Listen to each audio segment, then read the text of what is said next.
नमस्कार, मैं राम प्रताप और ये जो है नीति निश्चित तत्व का पार्ट 2 है। ये जो है पार्ट 2 है, भाग 2 है। इससे पहले एक वीडियो अपलोड हो चुकी है, आप देख सकते हैं। तो आइए चलिए, क्योंकि मैं वहाँ तक उस वीडियो में अनुच्छेद 44 तक पढ़ा चुका हूँ और आपको पता है कि 36 से 51 तक के बीच में है ही है। तो एक बार पहले का रिवीजन करा देता हूँ। तो राज्य के नीति निश्चित तत्व लिए कहाँ से गए हैं? तो आयरलैंड से। और आयरलैंड कहाँ से लिया था? स्पेन से। और देखा जाए तो इसमें किस भाग में उल्लेखित है इसका? तो भाग देखा जाए तो ये भाग 4 में है। और इसमें अनुच्छेद कितने कहाँ से कहाँ तक है? तो 36 से लेके 51 तक ये रहा। ये सुनिए, ये जो नीति निश्चित तत्व जो है भाग 2 है, सॉरी भाग 4 में है, लेकिन ये जो इसका हिस्सा जो है ये मैं यहाँ पास भाग 2 लिखूंगा तो आप लोग कंफ्यूज ना हो जाएगा। पार्ट लिख देता हूँ, पार्ट 2, ठीक है ना। हालांकि मतलब तो दोनों का एक ही है, लेकिन फिर भी समझिए थोड़ी, आप सब लोग नहीं समझ पाएंगे। तो 44 तक तो उसमें बता दिया था और यहां से 45 से अनुच्छेद 45 में क्या है? 6 वर्ष से कम बच्चों के लिए शिक्षा का प्रयास करेगा। तो मतलब राज्य जो है ये क्या करेगा? 6 वर्ष से जो कम बच्चे हैं, 0 से 6 कह सकते हैं, तो 6 वर्ष से कम बच्चों के लिए जो है शिक्षा का प्रयास करेगा। कौन? राज्य। और राज्य का मतलब वही बता दिया, सरकार से, केंद्र सरकार, राज्य सरकार, स्थानीय सरकार। तो ये ध्यान रख लेना, आपको ये ध्यान रखना।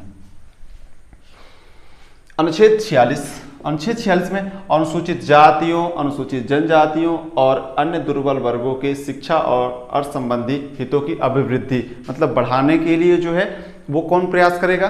राज्य। राज्य का मतलब वही सरकार से है। अगर कोई भी केंद्र सरकार या राज्य सरकार अगर विधि बना रही है तो ये चीज़ें देख रहे हैं, तो आप अगर अनुच्छेद 46 को देखेंगे तो इनको बढ़ाने की बातें करेगी, ठीक है। वो कहाँ लिखा है? अनुच्छेद 46 में। और राज्य का मतलब मैं बार बार कह रहा हूँ, सरकार से। यहाँ अनुच्छेद 47 पोषाहार स्तर, जीवन स्तर को ऊंचा करने तथा लोक स्वास्थ्य का सुधार करने का राज्य का कर्तव्य होगा, ठीक है। राज्य का यह कर्तव्य होगा। और बराबर आप देखेंगे तो यही अनुच्छेद जो है वो पोषाहार की व्यवस्था करता है। मिड डे मील जो है स्कूलों में मिलता है, वो यही आर्टिकल जो है इसी को ध्यान में रख के कानून बनाया गया है, ठीक है। जीवन स्तर को ऊंचा करने के लिए, लोक स्वास्थ्य को सुधारने के लिए, ये सारी चीज़ें आप देखेंगे तो आपको दिख जाएगा। कहीं ना कहीं आप देखेंगे आंगनबाड़ी, ये सारी चीज़ें व्यवस्था तो की गई है ना। ये अनुच्छेद 17 आपको 47 दिख जाएगा आपको, ठीक है। क्योंकि जो स्कूलों में जो दोपहर का जो भोजन मिलता है बच्चों को, वो यही अनुच्छेद उपलब्ध कराता है। मतलब इसी अनुच्छेद को ध्यान में रख के वो कानून बनाया गया है, ठीक है। तो ये ध्यान रख लेना। उसकी बात करता है। और यहीं पास एक बातें और रखी है, मद्य निषेध की बात किया गया है, ठीक है। जो मादक पदार्थ हैं उनका सेवन करने के निषेध की बात किया गया है इसी अनुच्छेद में। और ये गांधी जी का सपना भी था कि जो मद्य निषेध किया जाए, उस पर रोक लगाई जाए। तो यही आर्टिकल जो है वो इसी आर्टिकल को ध्यान में रखते हुए राज्य जो है अपने यहाँ पास जो है दारू को बैन कर देते हैं। जैसे बिहार सरकार ने दारू को बैन कर रखा है, और भी कई राज्य हैं, तो वहाँ पास गुजरात में बैन है, तो वहाँ बैन है। तो ये आर्टिकल को ध्यान में रखिए कि ये चीज़ें जो है हम मद्य को निषेध कर सकते हैं, ये अनुच्छेद ये है, उसके लिए वो कानून बना सकते हैं, ठीक है। उन्होंने बनाया बराबर। तो ये ध्यान रख लेना। अनुच्छेद 47 में मध्याह्न भोजन पूछे तो अनुच्छेद 47, अगर दारू या फिर गांजा इस पर जो बैन लगी है वो, या फिर और भी मादक पदार्थ हैं तो ये ध्यान रखें। मादक मतलब नशीले पदार्थ जो हैं उनकी बात कर रहा हूँ मैं यहाँ, ठीक है। उसको रोक लगाने की बात करता है। अनुच्छेद 48 कृषि एवं पशुपालन का संगठन। इसमें जो है राज्य को ये निर्देश दिया गया कि राज्य जो है कानून किसके लिए बनाएगा? कृषि और पशुपालन को बढ़ावा देने के लिए, अभिवृद्धि के लिए या फिर संगठन के लिए। ये सब क्या करेगा? वो बढ़ावा की बात करेगा। और इसी अनुच्छेद में 48 में ही गाय एवं बछड़ों के वध के प्रतिषेध की बात की गई है। मतलब राज्य जो है इनकी हत्या पे रोक लगाने के लिए कानून बना सकता है। कई राज्यों ने बराबर कानून इसके लिए बनाया है, ठीक है। यहाँ पर ध्यान रख लेना है इसके लिए। ये आप देखेंगे पशु क्रूरता निषेध अधिनियम 1960 भी बना है। मतलब पशुओं पे आप अत्याचार नहीं कर सकते, चाहे आपका वो पालतू जानवर ही क्यों ना हो, ठीक है ना। तो ये ध्यान रख लेना कि इसके लिए जो है कानून बना सकती है, और केंद्र सरकार ने बराबर कानून बनाया 1960 में, ठीक है, पशु क्रूरता निषेध अधिनियम 1960, उसमें ये सब बातें लिखी गई है। मतलब यहाँ तक कि आप जो है मतलब उसको दौड़ा के थका भी नहीं सकते। अगर जानवर है, अगर आप उसको दौड़ा के थका रहे हैं तो भी दिक्कत है, तो भी उसके लिए अपराध माना गया है 1960 में, जो बताया पशु क्रूरता निषेध अधिनियम में, वो क्रूरता ही माना जाएगा। या आप उसको मार रहे हैं या फिर ज़बरदस्ती उसको दौड़ा रहे हैं, वो सक्षम नहीं है दौड़ने के लिए, फिर भी आप दौड़ा रहे हैं, तो ये सारी चीज़ें हैं। तो इसके लिए बराबर इस आर्टिकल को ध्यान में रख के सरकारों ने अपने अपने हिसाब से कानून बनाया है।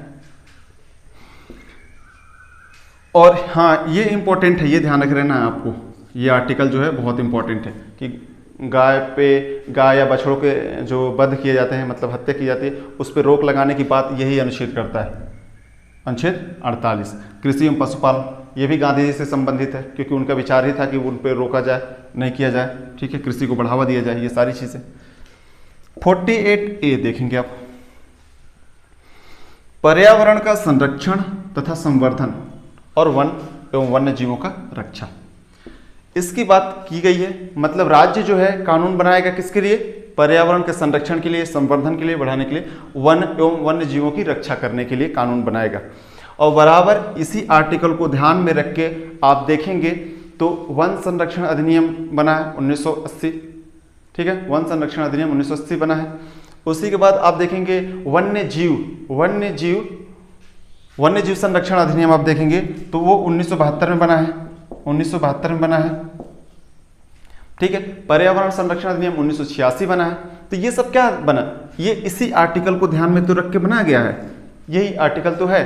तभी तो जैसे अभी केरल में जो है हाथी की हत्या की गई, हथनी की, उसको जो अनानास में कोई किसी ने पटाखे और ये चीज़ें भर के दे दिया था, तो वो चीज़ें जो है तो उसके लिए तो कानून बने हैं ना, कि अगर कोई मार रहा या फिर उनकी मृत्यु कर रहा, ये सारी बातें तो आपको दिख जाएगी वन्य जीव संरक्षण अधिनियम 1972 में, ठीक है। वन्य जीव, वन व और न, ये जो वन है ना, वन, ये जो है 1980 में बना है।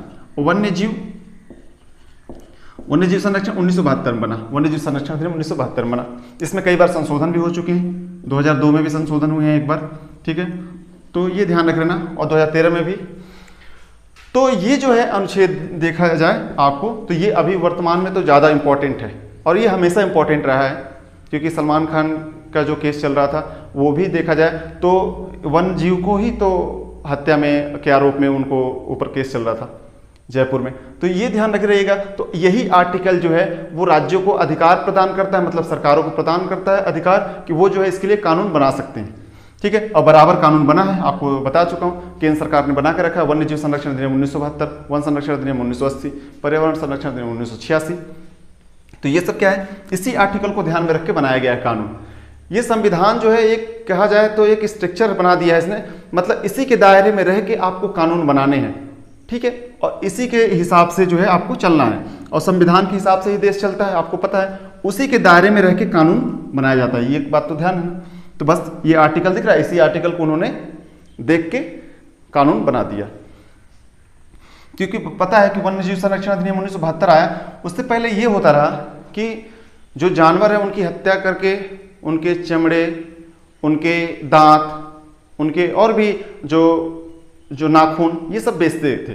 ये जो हत्याएं होती रही, इन हत्याओं को रोकने के लिए ही वो चीज़ें की गई हैं, ठीक है। ये ध्यान रखना, ये मेन उद्देश्य उनका यही था।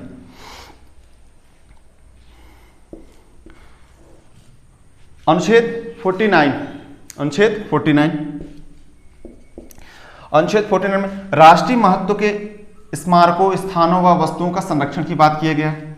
मतलब राज्य जो है, मतलब सरकार जो है कानून बना के,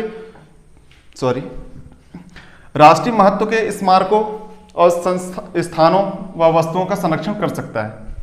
बराबर आप देखेंगे राष्ट्रीय महत्व के क्या है, जैसे ताजमहल, लाल किला, इनको संरक्षण की बात करता है। कौन सा? यही, ठीक है, मैंने 2 उदाहरण दिया, और भी बहुत सारे हैं। तो उनको संरक्षण की बात कौन करता है? यही आर्टिकल करता है, अनुच्छेद 49, ठीक है। तो राष्ट्रीय महत्व के जो है संस्मारक, उनको जो है संरक्षित करने की बात करता है। और वही उदाहरण में आप ताजमहल, लाल किला, ये सब लिख सकते हैं आप, ठीक है, कि मतलब उसको क्षति नहीं पहुंचाया जाएगी, उसके लिए सुरक्षा के लिए कानून बनाया जाएगा।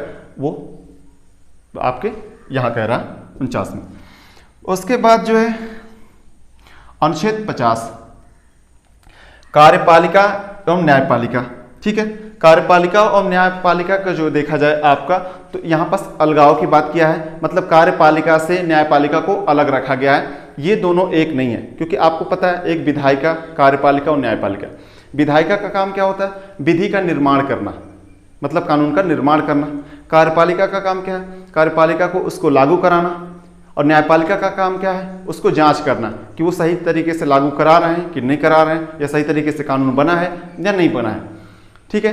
कार्यपालिका और विधायिका का जुड़ाव है।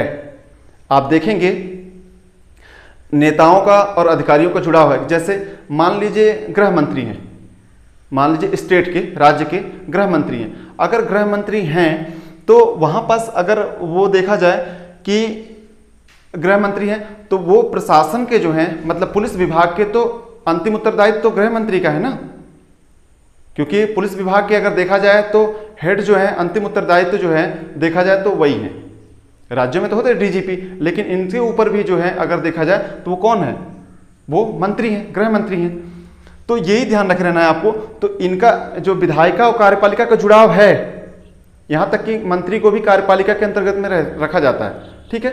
तो यहां जो है आप देखोगे विधायिका और कार्यपालिका का जुड़ाव है, लेकिन कार्यपालिका और न्यायपालिका का जुड़ाव नहीं है, या फिर विधायिका और न्यायपालिका का भी जुड़ाव नहीं है, ठीक है ना। इसको न्यायपालिका को अलग रखा गया है सबसे। क्यों? क्योंकि अगर इनसे इनका जुड़ाव होता तो हो सकता है कि दिक्कत हो जाती, ठीक है, भ्रष्टाचार होते, ये सारी चीजें होती। इसीलिए तो न्यायपालिका जो है निष्पक्ष है, वो किसी के प्रभाव से नहीं आते। आज भी देखेंगे जिस पे किसी पे विश्वास नहीं होता तो फिर न्यायपालिका पे उस पर विश्वास होता है। तो ध्यान रखेंगे आप कि न्यायपालिका को इसीलिए यहाँ से अलग रखा गया है। आपको पता है कि एक समय 2015 में न्यायिक नियुक्ति आयोग आया था, ठीक है। जो कॉलेजियम पद्धति थी उसको बदल के न्यायिक नियुक्ति आयोग लाया गया, लेकिन जो है न्यायपालिका ने उसको गैर संवैधानिक ठहरा दिया, ये कहते हुए कि ये जो है ये असंवैधानिक है, क्योंकि जो न्यायिक नियुक्ति आयोग बना था उसमें कई जो है नेताओं को शामिल किया गया था कि जजों को चुनेंगे, लेकिन न्यायपालिका ने यह कहते खारिज कर दिया क्योंकि ये जो है, जो देखा जाए विधायिका का जुड़ाव हो जाएगा न्यायपालिका से, क्योंकि फिर जो नेता है वो तय करने लगेंगे कि जज कौन बनेगा, ठीक है ना। तो इस पे दिक्कत हो जाएगी। तो ये जो है उन्होंने यही कहते हुए कि ये गैर संवैधानिक है, उसको कैंसिल कर दिया था उस आर्टिकल को, ठीक है। जो वो संविधान संशोधन था न्यायिक नियुक्ति आयोग, वो मतलब कैंसिल कर दिया गया था।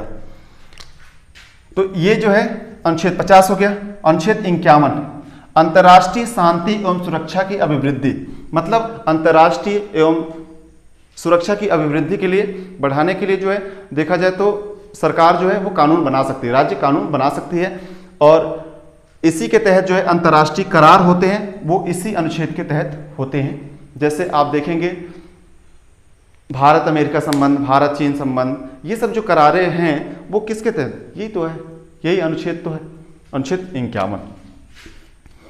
तो ये रहा है आपका नीति निर्देशक तत्व, और हमने बताया बराबर 36 से लेके 51 तक, और इस पार्ट में जो है 45 से लेके 51 तक रहा है, और इससे पहले जो है हमने 44 तक बता दिया था।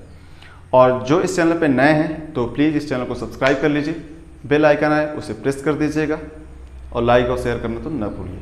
इस वीडियो में सिर्फ इतना ही, धन्यवाद।